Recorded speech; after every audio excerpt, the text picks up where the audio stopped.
And so the landlord called me and he said, "Are you doing this deal with him?" I said, "Well, I don't quite know what I'm doing." But I go, "I think they're going to chain your building up." He goes, "That's the notice I got." So now the landlord and I are aligned.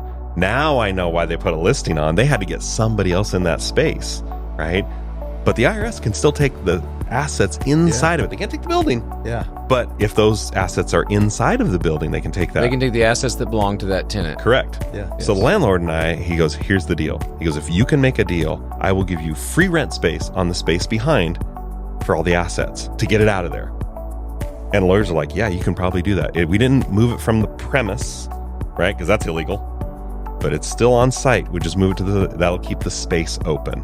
And then we took our agreement to the IRS and they're like, "Okay, we would see that, but we still want to collect on assets." We're like, "Okay." The assets were worth like 22 grand, right?